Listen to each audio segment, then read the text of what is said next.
It's one of the most exciting times of all times.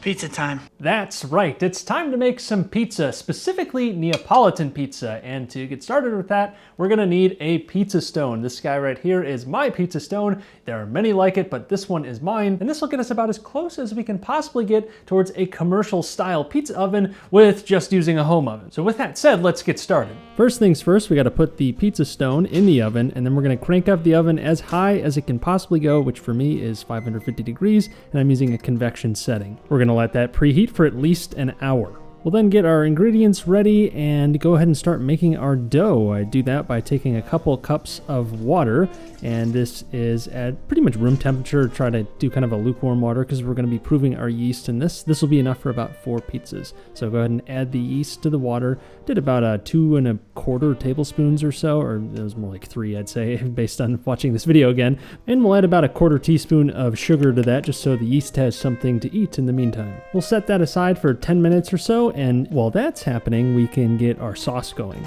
I'm using a whole can of San Marzano tomatoes. These are the whole tomatoes as well, but I'm adding them to a food processor. You could use a blender or immersion blender or something like that. And to this, I'll add some fresh basil as well. I'm not going to be cooking this sauce for very long because it's going to be added to a pizza that's going to be blasted at super high heat anyways, but I like to add a little bit of basil in there, and I'll add some fresh cracked pepper as well, followed by a pinch or 2 of salt. I've got a couple garlic cloves here. I like to add a little bit of garlic to my sauce. I don't bother chopping it since it's going into a food processor anyways, but I lightly crush them on the counter to remove the skins. I follow that up with a couple shakes of oregano, and then we get to blending. But I mean, you can kind of do whatever you want. Whatever you want in your sauce, it is your choice. And again, you don't have to put the peppercorns in. Your choice.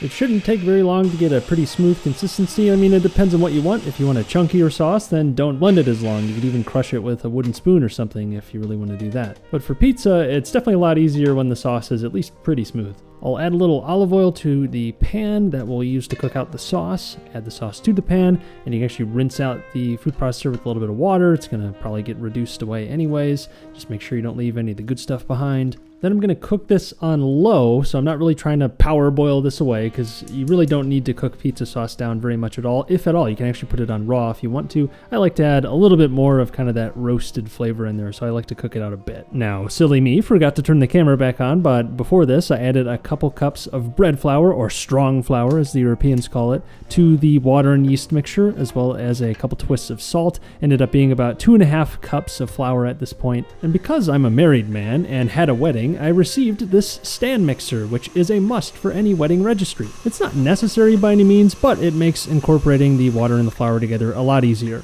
The dough is definitely still too wet, and I'm going to slowly incorporate more and more flour into this. That's the thing about homemade dough making, is it's very much a feel thing. You want to make sure that the dough is not too dry, not too wet, and you get it just right. I'm adding about 3/4 of a cup of bread flour at a time. I add a little bit more, and that's getting pretty close to what I want to see. How much flour you use might differ because every brand is a little bit different, and of course it depends on the amount of water you're using as well. But anyways, we're going to pour this out onto a table and finish the kneading there. This dough is still pretty sticky, so we're going to want to have some flour set on the counter before we take the dough out, and also get some flour on your hands as well so it doesn't stick too bad to your hands. But there's already a lot of flour incorporated already, so it shouldn't be too messy. I'm really only doing about the last 10 or 20% of the kneading process by hand and getting all the remaining flour that needs to get incorporated in there.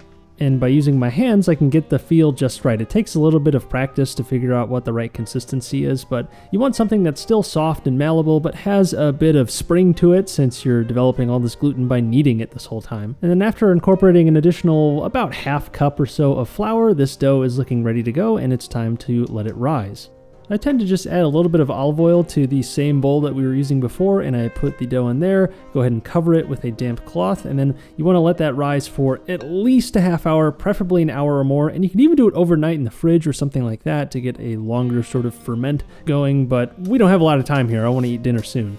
We'll quickly check in on our sauce, make sure nothing's burning. It's on low heat, so it's kind of unlikely that anything crazy be happening, but give it a good stir to kind of distribute the heat a bit. And like I mentioned before, you don't need to cook out your sauce at all for a pizza like this, but you can if you want to, depends on what kind of flavors you like. So again, it is your choice. But in any event, I'm definitely not cooking the sauce out all the way as if I was making a pasta or something. It's still going to be probably about half cooked. Oh, hi! If you're as hungry as I am for a great stock brokerage, then check out M1 Finance in the description below. M1 Finance is a free-to-use stock brokerage that has a lot of great features, including auto investing, auto rebalancing within your portfolio, really cheap margin loans compared to many of the options out there, and a host of other things. It also has one of the best interfaces of any stock brokerage that I've seen. I actually have a whole series on this channel about my M1 Finance portfolio, so you can check that out in the description below, right next to the affiliate link to go ahead and check out M1 Finance for yourself if you're interested in it. If you use my link and you end up funding your account, that could go a long way towards helping the channel. But anyways, back to cooking.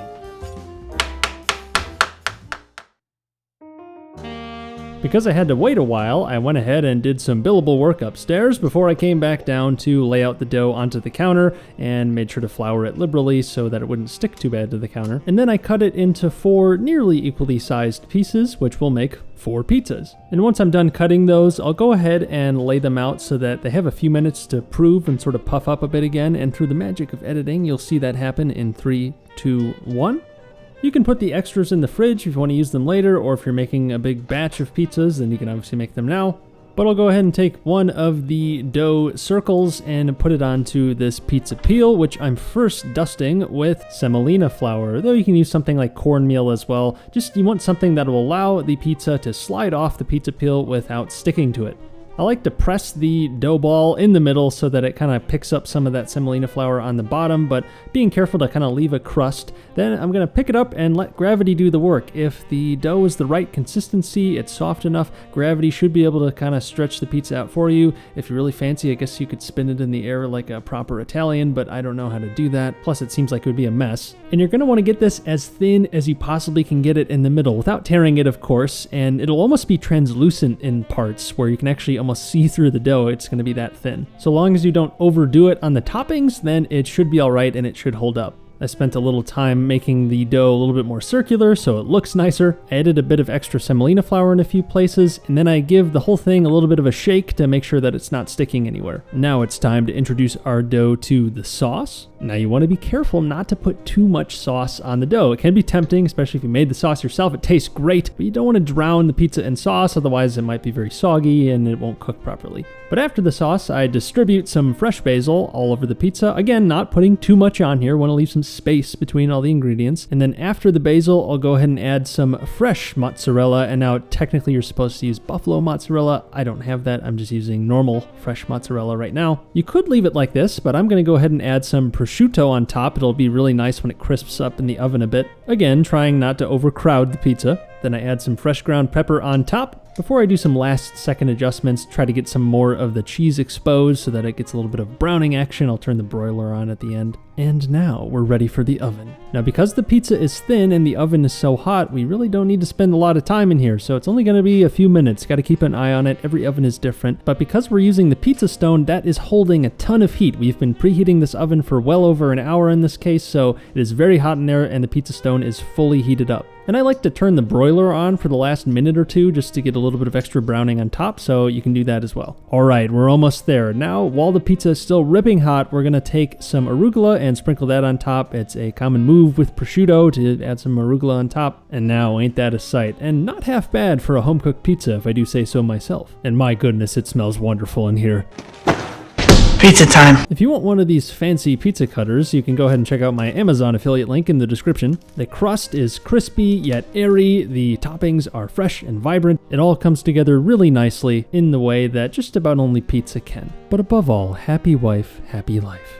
Thanks for watching. If you like this video, definitely like it, and be sure to check out my other content as well. And if you like what you see, be sure to subscribe. And I'll see you in the kitchen next time.